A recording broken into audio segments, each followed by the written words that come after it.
বন্ধুরা, আমি সৈকত চলে এসেছি নতুন একটা ভিডিও নিয়ে। আর আজকে আমার বিষয় হচ্ছে ক্রিকেট রিভিউ। তো আইসিসি বিশ্বকাপে ইউএসএ খুব ভালো পারফরমেন্স করেছে। প্রথম ম্যাচটা জয়লাভ করেছে, খুব বড় রান চেস করে। দ্বিতীয় ম্যাচ পাকিস্তানের বিরুদ্ধে অনায়াসে জয়লাভ করেছে।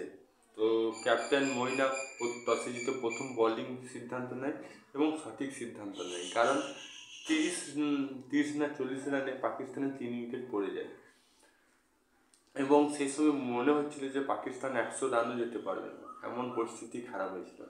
ভাগ্যিস ভালো, পাকিস্তানে বাবর আজম খুব ভালোভাবে ম্যাচটা ধরে রানটা এগিয়েছে। না হলে আমার তো মনে হয় না 150 বা 160 রান করতে পারে।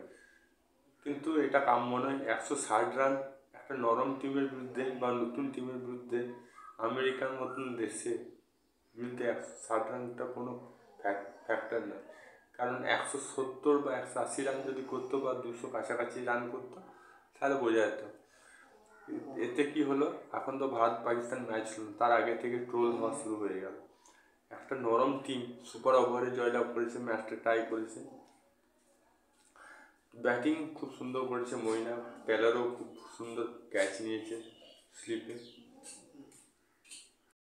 প্লাস পয়েন্ট লেগেছে আমেরিকার দলে জেতার জন্য, সেটা মনে হচ্ছে ফিল্ডিং। প্রথমে স্লিপে ক্যাচ, টেলারের ক্যাচটা দুর্দান্ত ক্যাচ। দ্বিতীয় ক্যাচটা পয়েন্টে, সেটাও খুব সুন্দর। এবং থার্ড ম্যানে যে একটা ক্যাচ ঢুকেছিল লাভ মেরে, বাপরে বাপ, মানে ফিল্ডিংটা খুব টাইট করেছিল, ফিল্ডিং সাজানোটা খুব সুন্দর হয়েছিল।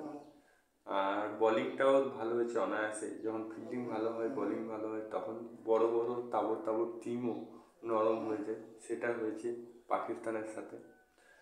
আর স্যালুট অফ আমেরিকা, যে নতুন একটা টিম নিয়ে পাকিস্তানের মতন বড় টিমকে চেস করা, তারপর তাকে সুপার ওভারে হারিয়ে দেওয়া, চারটিখানি ব্যাপার নয়। তাও একটা পাকিস্তানের কাছে সুযোগ ছিল সুপার ওভারে জয়লাভ করা, সেটাও সুযোগ দেয়নি। এখনও ভারত পাকিস্তান ম্যাচ ভালো আছে, আরও এক্সাইটিং হবে, দেখা যাক কী হয়।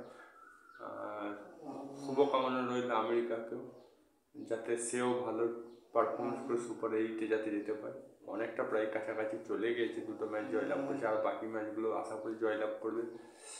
ভারত পাকিস্তান ম্যাচ কী হবে সেটা নিয়ে খুব এক্সাইটেড আছে। আর আপনাদের মতামত কি, কমেন্ট বক্সে এখনই লিখে জানান। ভিডিওটা যদি ভালো লাগে তো লাইক করুন, চ্যানেল নতুন তাহলে সাবস্ক্রাইব বাটন প্রেস করুন। আবার দেখা হবে নতুন কোনো ভিডিও নিয়ে।